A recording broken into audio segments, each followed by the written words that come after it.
Existe una palabra en portugués que no tiene traducción exacta a ningún otro idioma: saudade. Es una mezcla de melancolía, nostalgia y amor por algo que ya no está.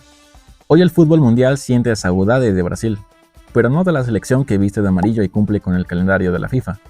Tenemos nostalgia del Brasil que nos hacía creer que el fútbol era una forma de arte, no un producto de exportación. ¿En qué momento el país que inventó la alegría en el campo se convirtió en una fábrica de soldados tácticos para el fútbol europeo?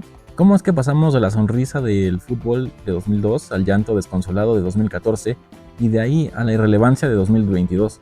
Hoy no vamos a hablar solo de resultados, vamos a hablar de una crisis existencial. Vamos a analizar cómo la globalización devoró el ADN de la canariña, por qué sus estrellas actuales son extranjeros en su propia piel y si estamos ante el fin definitivo del pentacampeón tal como lo conocemos. Pónganse cómodos porque esta es la historia de cómo Brasil perdió su alma. Para entender la decadencia, primero debemos entender la perfección. Junio de 2022, Yokohama. Si miras ese 11 inicial, no ves un equipo de fútbol, ves una constelación de estrellas. El sistema de Luis Felipe Scolari era un 3-4-1-2 que hoy sería impensable. ¿Pero por qué funcionaba? Porque permitía que los laterales, Cafú y Roberto Carlos, no fueran defensas, sino aviones que dominaban toda la banda. En el medio, Gilberto Silva ponía el equilibrio, pero arriba estaba la Santísima Trinidad: Rivaldo, Ronaldinho y el fenómeno Ronaldo. ¿Cuál era el secreto? La libertad del potrero. Esos jugadores no necesitaban que un entrenador les dijera dónde posicionarse para recibir entre líneas, ellos creaban las líneas. Ronaldo venía de 2 años de lesiones que habrían retirado a cualquier mortal, pero su instinto era puramente brasileño, la improvisación sobre la estructura. Ese Brasil de 2002 fue el último que ganó el Mundial jugando a lo Brasil. Desde entonces, la sombra de ese equipo se ha vuelto una losa demasiado pesada para los que vinieron después. Aquí es donde la historia y la realidad chocan, porque si buscas mejores jugadores del mundo, verás nombres brasileños, pero si buscas fútbol brasileño, verás un desierto. ¿Por qué? Porque Brasil se ha convertido en una economía de extracción. Antiguamente un jugador como Zico o Pelé pasaban décadas en su club local, se formaban en la cultura del regate. Hoy el modelo de negocio ha cambiado. Los clubes europeos, con su poderío financiero, compran el talento antes de que termine de madurar. Mira el caso de Vini o de Rodrigo. Llegaron al Real Madrid con 18 años. Su educación futbolística final no ocurrió ni en Flamengo o en el Santos, ocurrió en Valdebebas. Allí el fútbol es posicional. Se les enseña que el regate es una herramienta secundaria, que lo primero es la presión tras pérdida y el orden táctico. Brasil está exportando materia prima y Europa le devuelve productos terminados. El resultado es una selección de jugadores que son tácticamente perfectos para el City o el Arsenal, pero que cuando se juntan en la selección no saben cómo ser creativos por sí mismos. Han perdido el fútbol de calle para ganar el fútbol de pizarra. Si 2002 fue el sueño, 2014 fue la pesadilla que rompió el espejo. El 7 de julio de 2014, el fútbol brasileño murió un poco. No fue solo perder, fue ver cómo Alemania les daba una lección de su propia medicina. Fluidez y técnica, pero con una organización que Brasil había despreciado por considerarla aburrida. Nelson Rodríguez, el famoso escritor brasileño, hablaba del complejo de vira-lata, complejo de perro callejero.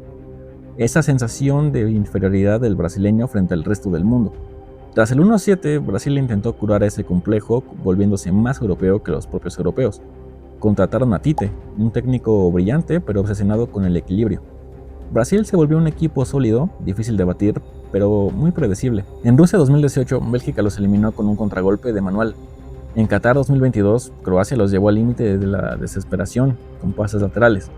Brasil ya no asusta. Los equipos europeos saben que si aguantan 60 minutos de orden, el sistema brasileño, carente de magia real, terminará por colapsar.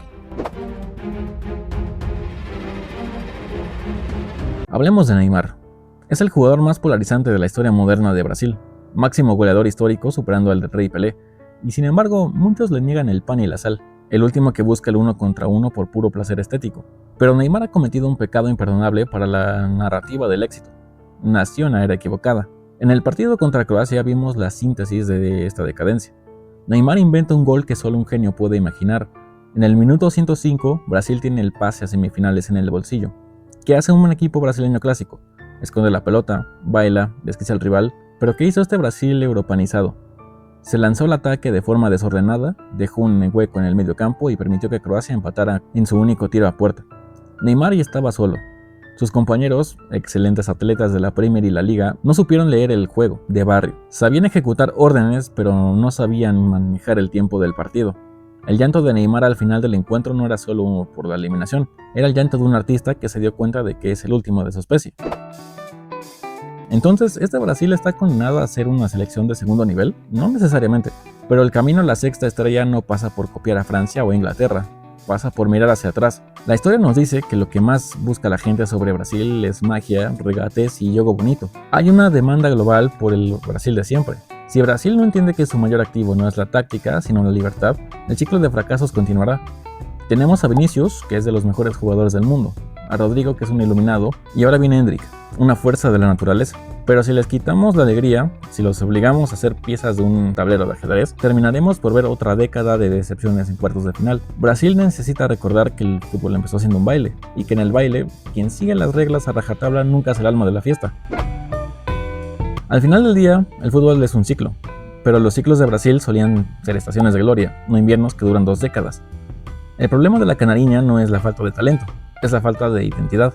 Brasil se ha olvidado de que su mayor ventaja competitiva nunca fue el orden, sino el caos. Un caos organizado, rítmico, imposible de estudiar en una pizarra de Londres o de Múnich. Si el jugador brasileño sigue siendo tratado como una pieza de repuesto para el engranaje europeo, la camiseta amarilla perderá su mística. Se convertirá en una reliquia de museo, un recordatorio de una época en la que el fútbol se jugaba con el corazón y no con un GPS. Pero Brasil no es el único síntoma de esta enfermedad que prioriza el sistema sobre el individuo.